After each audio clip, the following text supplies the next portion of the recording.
दोस्तों, फाइनली आप सभी लोगों का बिहार पुलिस कांस्टेबल री एग्ज़ाम सकुशल संपन्न हो गया। 28 अगस्त को अंतिम एग्ज़ाम था। अब सभी कैंडिडेटों को बेसब्री से इंतज़ार है इसके रिजल्ट का कि कब इसका रिजल्ट क्लियर होगा, मतलब कि रिटर्न का कट ऑफ जारी होगा, कब इसका फिजिकल होगा और कब ये भर्ती पूरी होगी। फिलहाल इस वीडियो में मैं आप लोगों को बताने वाला हूँ फिजिकल के लिए आपके एक्सपेक्टेड कट ऑफ के बारे में। काफ़ी एनालिसिस करने के बाद, काफ़ी कुछ डेटा कलेक्ट करने के बाद ये वीडियो बना रहा हूँ। सो प्लीज़ आप लोग इस वीडियो कंप्लीट एंड तक ज़रूर देखना और वीडियो को शेयर भी ज़रूर करना ताकि ज़्यादा से ज़्यादा लोगों तक पहुँचे। और कुछ बहुत सारे लोगों में कन्फ्यूजन है, कुछ लोग फाइनल कट ऑफ के आधार पर बता रहे हैं कि भैया इस बार इतनी कट ऑफ जाएगी। ठीक है, तो एंड तक ज़रूर देखना।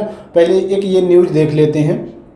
इसमें बताया गया है कि छठे चरण की परीक्षा में 68% अभ्यर्थी शामिल, सिपाही बहाली एक पद के लिए 45 दावेदार, 2 माह में आएगा रिजल्ट। तो यहाँ पर ये हेडलाइन से ही पता चल रहा है कि भैया आपका जो रिजल्ट है वो 2 महीने बाद आएगा, मतलब कि सितंबर आपका ऐसे ही निकलने वाला है और अक्टूबर के एंड या फिर नवंबर के फर्स्ट वीक तक आपका जो रिजल्ट है वो डिक्लेयर हो जाएगा। थोड़ा न्यूज़ पढ़ लेते हैं, उसके बाद सारी चीज़ें विथ डेटा के साथ बात करेंगे। ठीक है, सिपाही भर्ती के छठे और अंतिम चरण में परीक्षा बुधवार को समाप्त हो गई है।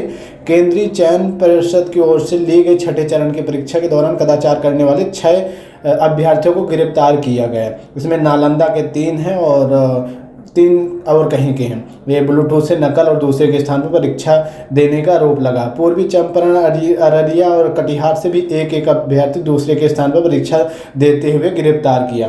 तो खैर, मतलब कि कोई भी एग्ज़ाम हो, ये तो गड़बड़ी करने वाले कुछ ना कुछ तो पकड़े ही जाते हैं। बिहार पुलिस में फिलहाल 59 यानी करीब 60 लोग के आसपास पकड़े गए हैं गड़बड़ी करने वाले। अब छठे चरण में 68% अभ्यर्थी शामिल हुए। लिखित परीक्षा का परिणाम अगले 2 महीने में जारी होने की उम्मीदें हैं। अब यहाँ पर कुछ चीज़ें ज़रूरी बताई गई हैं कि बिहार पुलिस की जो टोटल पोस्टें 21,391 पद है। ठीक है, इस साल अगस्त के 6 चरणों में परीक्षा हुई। एक शिफ्ट, एक दिन में एक ही शिफ्ट एग्ज़ाम कराया था। कुल 17,87,720 अभ्यर्थियों ने आवेदन किया था, लेकिन री एग्ज़ाम में सिर्फ और सिर्फ 9,63,563 अभ्यर्थियों ने ही एग्ज़ाम दिया। मतलब कि समझ रहे हो कि करीब 40-45% के आसपास कैंडिडेटों ने री एग्ज़ाम में एग्ज़ाम देना छोड़ दिया। तो सिर्फ और सिर्फ 9 लाख कैंडिडेट हैं, 9 लाख 9.5 लाख कैंडिडेटों का अब रिजल्ट डिक्लेयर होगा फिजिकल के लिए। थोड़ा सा और कुछ डेटा बता देता हूँ। देखो, इसमें टोटल जो पोस्टें हैं वो आपको पता है कि 21,391। टोटल जो स्टूडेंट थे पहले 17 लाख थे, लेकिन जो अटैम्प्ट किया एग्ज़ाम वो 9,63,000 है। ठीक है, अब 9,63,000 में एक पोस्ट पे कंपटीशन जो है वो आपके 45 कैंडिडेटों के बीच का है। किसके लिए है? फिजिकल के लिए। ठीक है, सॉरी, फिजिकल के लिए नहीं, ओवरऑल जो कंपटीशन है वो एक पोस्ट के लिए वो 45 कैंडिडेटों के बीच है। अब ये 9,63,000 कैंडिडेटों का जो रिजल्ट है वो बोर्ड डिक्लेयर करेगा। कुछ सर्वे किया था तो उन पे क्या क्या रिस्पॉन्स रहे, कैसे कैसे कितने क्वेश्चन अटैम्प्ट किया स्टूडेंट। तो देखो, ये करीब 2000 के आसपास कैंडिडेटों का सर्वे है। इसमें का लगभग 60 से 65 प्रश्न आपके 71% कैंडिडेटों ने अटैम्प्ट किया। ठीक है, इसके साथ साथ 65 से 70 प्रश्न आपके 12% कैंडिडेटों ने अटैम्प्ट किया। 70 से 75 6% और इससे ऊपर आपके 4% और 85 से प्लस वाले 7%। ठीक है, और भी कुछ पैरामीटर्स हैं और भी कुछ अलग अलग लेवल पर सर्वे किए गए हैं। तो ओवरऑल कुछ उसी बेस पे आपकी कट ऑफ एक्सपेक्टेड या कह सकते हैं कि लगभग 99% जो कट ऑफ होने वाली है वो कट ऑफ बनाई गई है। देखो, यहाँ पर कुछ एक ये डेट वाइज सर्वे किया गया। आपका जो एग्ज़ाम है वो 7, 11, 18, 21, 25 और 28 अगस्त को हुआ था। इसमें आपका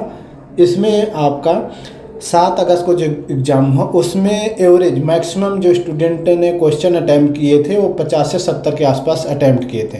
उसके बाद 11 अगस्त को जो एग्ज़ाम हुआ उसमें 52 से 72 के आसपास क्वेश्चन अटैम्प्ट किया। 18 अगस्त वाले लगभग मैक्सिमम कैंडिडेट 50 से 65 के आसपास कैंडिडेटों ने एग्ज़ाम क्वेश्चन अटैम्प्ट किए। 21 अगस्त वाले 53 से 73 के आसपास, 25 अगस्त वाले 50 से 70 के आसपास और 28 अगस्त वाले 52 से 68 के आसपास मैक्सिमम कैंडिडेटों ने जो क्वेश्चन है वो अटैम्प्ट किए। अब यहाँ पर एक चीज़ ये भी आती है, हालांकि जो पहले एग्ज़ाम हुआ था तो उसमें तो नॉर्मलाइजेशन वाला कोई फैक्टर नहीं था, लेकिन इसमें आपका जो नॉर्मलाइजेशन है वो होगा। अब नॉर्मलाइजेशन में कैसे होता है कि जिस शिफ्ट, अगर कोई शिफ्ट का एवरेज ज़्यादा इजी रहती है, अगर कोई शिफ्ट इजी रहती है तो उसके उस शिफ्ट के जो कैंडिडेट है, जो उस शिफ्ट में स्टूडेंट एग्ज़ाम देते हैं, तो उसके जो नंबर हैं वो बढ़ते नहीं हैं, वो उसी के आसपास रहते हैं। हो सकता है 1-2 नंबर कम भी हो जाते हैं। लेकिन किसी अगर हार्ड शिफ्ट में, अगर लाइक मतलब ये मान लो कि अगर 18 वालों का अगर हार्ड क्वेश्चन पेपर था तो उसके जो नंबर हैं वो बढ़ जाते हैं। तो अभी ये चीज़ 100% क्लियर नहीं कि नॉर्मलाइजेशन करेंगे या नहीं करेंगे। अगर करेंगे तो ऐसे ही होगा कि अगर इजी शिफ्ट थी तो उसके नंबर नहीं बढ़ेंगे, हार्ड शिफ्ट वाले के नंबर बढ़ जाएंगे, इजी शिफ्ट वालों के हो सकते हैं 1-2 नंबर कम भी हो जाएं। ठीक है, तो अभी नॉर्मलाइजेशन का कुछ ऑफिशियली इन्होंने बताया नहीं, क्योंकि री एग्जाम हो रहा, तो ये तो बाद में पता चलेगा। अब देखो यहाँ पर अगर नोटिफिकेशन आपने पढ़ा होगा तो ये भी बताया था कि 30% कम से कम आपका रिटन एग्जाम में नंबर होने ही चाहिए, तभी आपको फिजिकल के लिए बुलाया जाएगा। तब मेन बात करते हैं कि फिजिकल के लिए क्या कट ऑफ रहने वाली है, क्या हो सकती है। तो देखो, काफ़ी एनालिसिस, काफ़ी चीज़ें देखने के बाद ये कट ऑफ है। जनरल, अगर जनरल कैटेगरी के हो, मेल में 55 से 62 के आसपास हैं तो बिल्कुल सेफ है, बिल्कुल फिजिकल की तैयारी करो, क्योंकि 100 नंबर का आपका फिजिकल होता है। ठीक है, बीसी का आपका 52 से 60, ईबीसी का 50 से 56, ईडब्ल्यूएस का 50 से 58, एससी का आपका 48 से 52 और एसटी का आपका 52 से मतलब 42 से 50। ठीक है, और उसके बाद फीमेल की बात करें तो फीमेल का 50 से 55, बीसी का 49 से 52, ईबीसी का 48 से 50, ईडब्ल्यूएस का 42 से 48, एससी का 40 से 45 और एसटी का 40 से 44। अगर इतने क्वेश्चन सही हैं, मतलब इतने नंबर आपके बन रहे हैं, तो बिल्कुल भाई आंख बंद करके धुआंधार तरीके से फिजिकल की तैयारी करो, क्योंकि 100 नंबर का फिजिकल है। वहाँ यहाँ पर अगर निकल जाते हो तो भैया फिर अगला टास्क है आपका फिजिकल जितना बढ़िया होगा उतने ही ज़्यादा चांसेस होंगे आपके शॉर्ट लिस्ट होने का। ठीक है, तो ये अगर इतने नंबर हैं, इतने प्रश्न सही हो रहे हैं तो भैया आगे की तैयारी करो। ठीक है, आंख बंद कर लो, बाकी इधर उधर का मत देखो। कोई बता रहा 60, कोई बता रहा 70, कोई बता रहा 80, उन सब चीज़ों में मत पढ़ो। ठीक है, मैंने कुछ वीडियो ऐसे देखे थे, कुछ लोग, कुछ जो महाज्ञानी हैं वो लोग इस कट ऑफ से कंपेयर कर रहे हैं फिजिकल के लिए कट ऑफ का। ये फाइनल कट ऑफ थी, जो आपका पुरानी वैकेंसी थी उसकी फाइनल कट ऑफ थी, और ये जो कट ऑफ थी वो फिजिकल के लिए फिजिकल की थी। तो इससे कंपेयर करके बता रहे हैं कि अरे पिछली बार तो देखो इतनी कट ऑफ गई थी, इस बार इतनी जाएगी। तो उन लोगों को पता नहीं कि ये फाइनल कट ऑफ है और ये फिजिकल की कट ऑफ है, और रिटर्न कट ऑफ का कंपेयर फिजिकल की कट ऑफ से कर रहे हैं। तो ये भैया फिजिकल की कट ऑफ है।